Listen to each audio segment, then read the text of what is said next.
새해입니다. 하늘의 신령한 복과 땅의 풍성한 복이 사랑하는 우리 왕중 가족에게 풍성하기를 간구합니다. 어느 해이든 한 해의 삶을 돌아보면 주기적으로 돌아가고 있음을 느끼게 됩니다. 정월 초하루 신년 이 시간에는 모두들 계획이 있고 소망이 있습니다. 결심이 있습니다. 올해는 이렇게 저렇게 꼭 그리 살아야지 하고 결심을 하죠. 그리고 조금 시간이 지나가면 사는 게 바쁘고 힘들고 벅차서 결심하고 결단했던 것들은 생각조차 하지 못하고 그냥 삽니다. 해 뜨면 일어나고 해 지면 자고 배고프면 먹고 졸리면 자고 그냥 그렇게 삽니다. 하루하루 삶에 쫓기듯 살다 보면 가끔은 그러한 결단과 결심이 생각이 나서 어느 정도 고민을 하다가 그러다 보면 어느새 시간과 계절은 봄을 지나 여름 그리고 가을에 접어듭니다. 온 세상의 빛깔이 변하고 낙엽이 지고 뒹구는 것을 보면 삶이란 무엇인가 심각해지다가 곧 12월을 맞이하죠. 그리고는 연말에 가서는 언제나 뒤를 돌아보며 후회하는 시간을 보냅니다. 왜 좀 더 진지하지 못했을까? 왜 좀 더 시간을 제대로 보내지 못했을까? 왜 좀 더 성실하지 못했을까? 왜 좀 더 참지 못했을까? 그러면서 또다시 새해에는 반드시 하면서 결심을 하고 결단을 하죠. 새로운 삶이 펼쳐질 것 같이 말입니다. 그리고 말이죠. 또다시 거의 같은 삶의 패턴, 그 사이클이 돌아갑니다. 사는 게 바빠서, 고달프고 힘들어서, 헉헉대며 그리 삽니다. 그리고 다시 가을, 연말이 되어 오면은 똑같은 모습이 됩니다. 2024년 새해가 시작이 되었습니다. 어떻습니까? 올해는 정말 변화가 되겠습니까? 정말 작년과는 완전히 다른 삶을 살 수 있겠습니까? 새해. 모처럼 결단하는데 목사님은 벽두부터 웬 초를 치시는가 하시겠지만 사실일 가능성이 여러분 큽니다. 그러나 그 많은 것들은 설령 있더라도 올해 우리 이것만은 결코 잊지 맙시다. 나는 하늘의 밀, 예수님의 씨앗입니다. 그 하늘의 밀이라고 하는 말은 예수님께서 하신 말씀입니다. 오늘 본문에 들어있는데 이렇게 시작하죠. 명절에 예배하러 올라온 사람 중에 명절이라고 하는 것은 유월절을 의미합니다. 이때는 모든 유대인들이 예루살렘 성전에 순례를 와야만 했죠. 특별히 이 유월절은 예수님의 십자가를 지시는 유월절입니다. 그러게 이때는 예수님께서 십자가 지시기 며칠 전쯤으로 추측이 됩니다. 이때 예루살렘에 찾아온 순례자들 중에서 헬라 사람들 몇 명이 예수님을 뵈러 왔습니다. 헬라인이란 이방인을 총칭하는 말로서 구체적으로 어느 종족, 어느 나라 사람인 것은 나타나 있지를 않습니다. 그들은 직접 예수님을 찾지 못하고 먼저 빌립을 찾아가서 예수님을 뵙고 싶다고 합니다. 왜 하필 빌립이냐 하면은 빌립이라는 이름이 헬라식 이름이고 그의 고향 벳세다가 이방 지역과 매우 가까워서 빌립과 안면이 있는 이방인으로 생각이 됩니다. 빌립은 이들의 청을 듣고 곧바로 예수님께 가지를 않고 자기와 동양 사람이며 또한 같은 헬라식 이름을 갖고 있는 안드레에게 가서 의논하여 함께 예수님께 나아가 말씀을 드립니다. 그러자 예수님께서 그들의 이야기를 듣고 아주 인상적인 교훈을 말씀하셨습니다. 내가 진실로 너희에게 이르노니 한 알의 밀이 땅에 떨어져 죽지 아니하면 한 알 그대로 있고 죽으면 많은 열매를 맺느니라. 무슨 의미일까요? 의미를 찾기 전에 팩트부터 찾아봅시다. 이방인들이 예수님을 찾아왔을 때 예수님은 이 말씀을 하시기 전에 이상하게도 이렇게 먼저 말씀하셨습니다. 인자가 영광을 얻을 때가 왔도다. 무슨 영광일까요? 이방인들이 찾아왔다는 것으로 봐서 이제 예수님의 이름과 명예가 온 세상에 퍼져서 그들까지 찾아와 경배한다는 인기의 영광일까요? 이제 곧 세계를 지배할 때가 왔다라고 하는 권력의 영광일까요? 모든 이방인들을 규합하여서 왕권을 되찾겠다라고 하는 혁명적인 영광일까요? 예수님께서 언급하신 영광은 무슨 영광일까요? 이 영광을 언급하시고 바로 뒤를 이어서 하신 말씀이 바로 이 말씀입니다. 하늘의 밀이 땅에 떨어져 죽지 아니하면 하늘 그대로 있고 죽으면 많은 열매를 맺느니라. 그러니까 그런 세속적인 영광을 말씀하시는 것은 아닌 듯합니다. 이 말씀에서 하늘의 밀이라고 하는 그 원어에 정관사, 영어로 하면 the라고 하는 정관사가 붙어 있습니다. 그 하늘의 밀이 됩니다. 막연한 밀알 하나가 아닙니다. 구체적인 한 나다를 지칭하는 말씀입니다. 뭘까요? 곧 예수님을 칭하는 단어입니다. 그러니까 이제 그때가 되었다는 겁니다. 어떤 때? 그 밀알 하나, 하나님께서 이 땅에 심으신 그 생명의 밀알 하나가 영광을 얻을 때가 되었는데, 그게 무슨 영광이냐 하면 그 하늘의 밀이 땅에 떨어져 죽을 때가 되었고, 그래서 그 하늘의 죽음으로 많은 열매가 맺힐 때가 되었답니다. 그게 주님께는 영광 중에 영광이었습니다. 예수님께서는 이 땅에 자신이 왜 오셨는지를 분명히 알고 계셨고 이제 그것을 이룰 때가 된 겁니다. 하늘 생명을 담고 있는 그 씨알, 그 하나가 죽어서 많은 열매가, 많은 하늘나라의 꽃이 피어날 때가 되었다는 거죠. 그러기에 그거는 예수님에게는 영광이었습니다. 자신의 삶의 의미를 완성하는 영광이었습니다. 그래서 온 세상에 예수 생명의 꽃이 피어나고 그 꽃이 세상을 뒤덮고 동시에 예수 생명의 열매들이 맺혀서 곳곳에서 예수의 생명이 드러나는 오늘의 세상이 온 겁니다. 나는 전에 그런 의문을 가져본 적이 있습니다. 하늘의 밀알로 십자가에서 죽었다가 부활하신 예수님은 왜 사람들에게 부활하신 자신을 보여주시지 않았을까? 성경에 보면 부활하신 주님은 제자들에게만, 그 중에서도 좀 친밀한 사람들에게만 자신을 보여주셨습니다. 왜 일반 사람들에게는 보여주시지 않으셨을까요? 보여주셨다면 더 많은 사람들이 쉽게 예수를 믿었을 텐데 말이죠. 그 이유가 바로 이것이라고 생각합니다. 그리스도인들이 일어서도록, 그를 믿는 사람들이 이제 결단하고 일어나서 예수의 삶으로 사람들은 예수가 죽었다고 여겼는데 예수의 삶이 여기저기 퍼져나가는 것을 보며 예수가 영원히 살아있다고 느끼고 깨닫게 하려고 그러셨을 것이라고 제 나름대로 결론을 내렸습니다. 뭘 근거로요? 사도행전을 읽어보면 사도행전 앞부분 상반부의 내용이 다 그렇습니다. 부활하신 예수님은 못 봤는데 그 예수님이 살아 계신 것을 성도들을 통해서, 교회를 통해서 볼 수 있었다라는 거죠. 여러분, 우리는 예수님의 열매입니다. 예수님의 꽃입니다. 예수님이 정말 어떤 분이셨던가를 드러내 보이는 예수님의 열매입니다.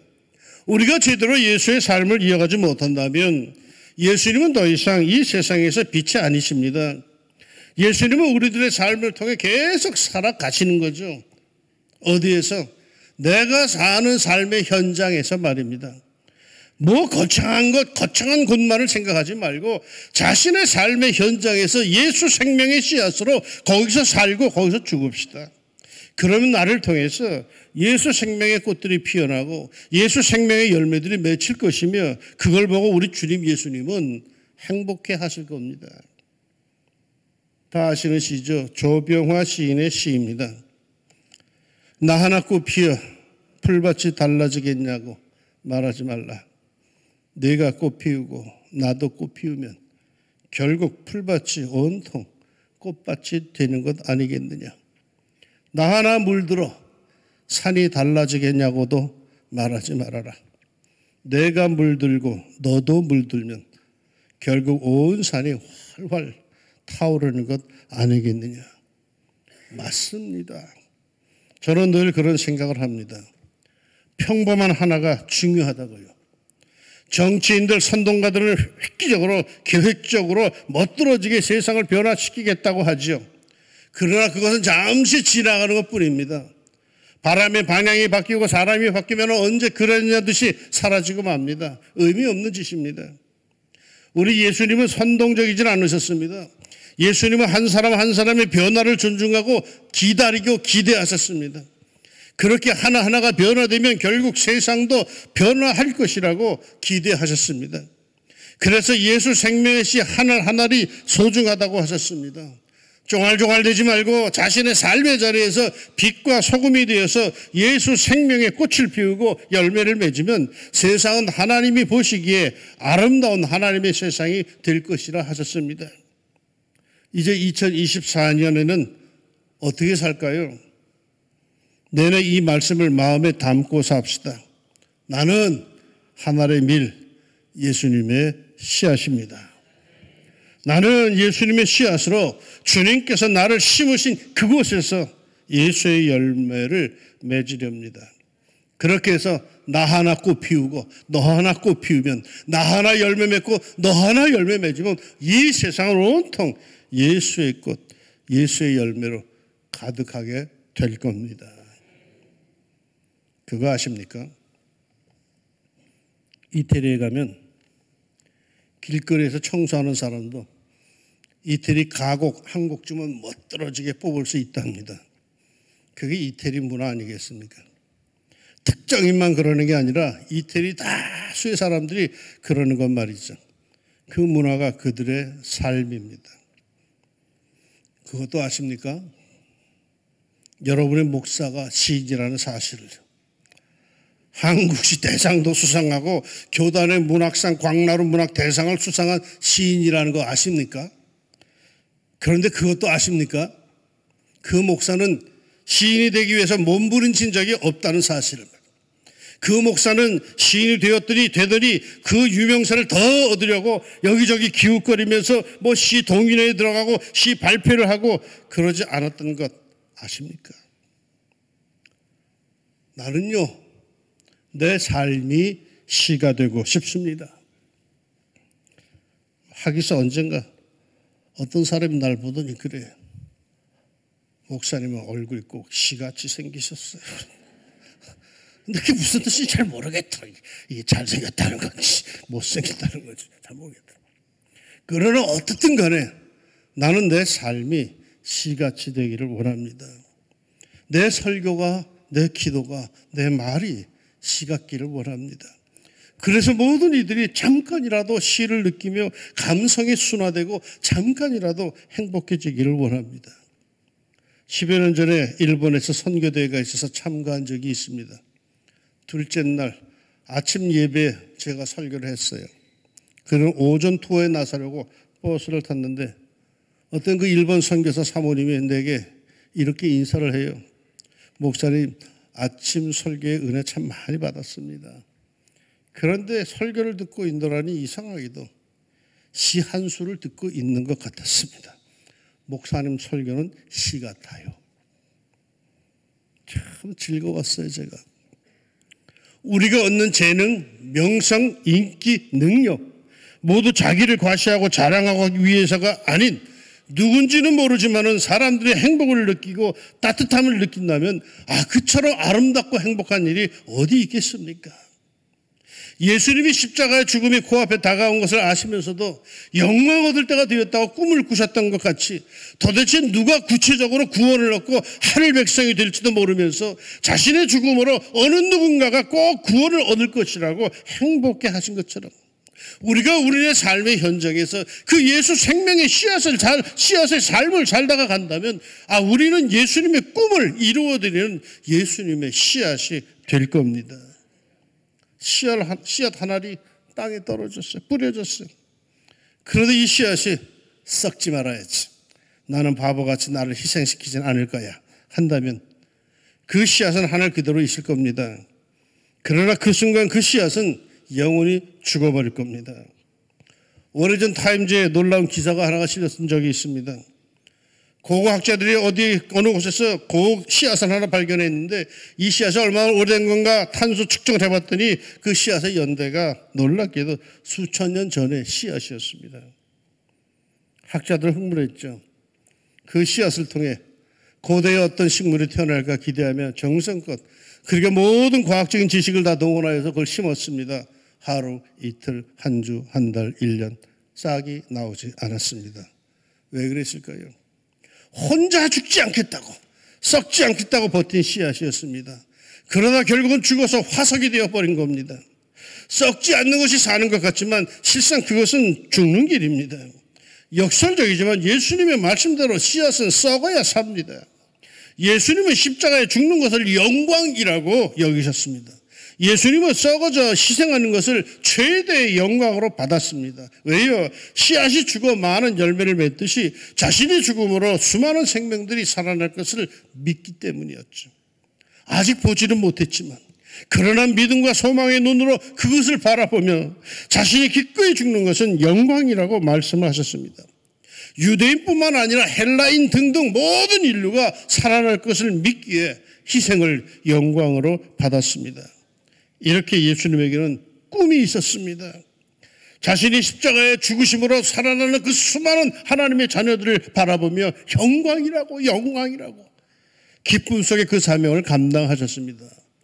그러면서 그 사명을, 그 기쁨을 우리들, 예수님의 생명에서 태어난 예수님의 씨앗인 우리들에게 남겨두셨습니다.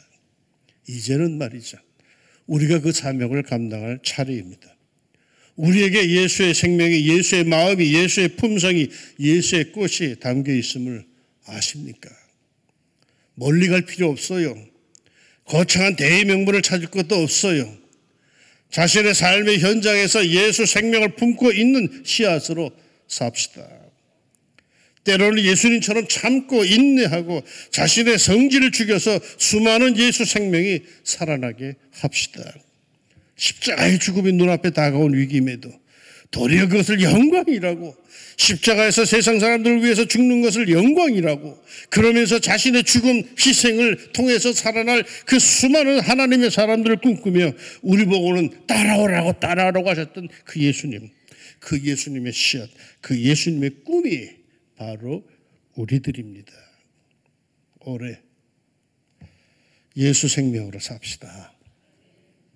예수님이 꽃피고 예수님이 열매 맺히는 풍성한 예수의 나라가 꼭 이루어지도록 그리 사시기를 예수님의 이름으로 축복합니다. 기도합시다. 많은 계획이 있어요, 주님. 많은 다짐도 우리에게 사실이 있어요, 주님. 그런데 우리가 경험상 잘하는데 이거 한 달, 두 달 지나가면 다 사라져버릴 것들입니다.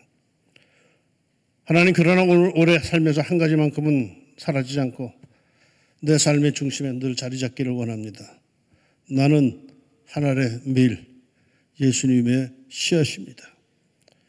예수님의 꽃을 피우게 하시고 예수님의 열매를 맺게 하여 주옵소서.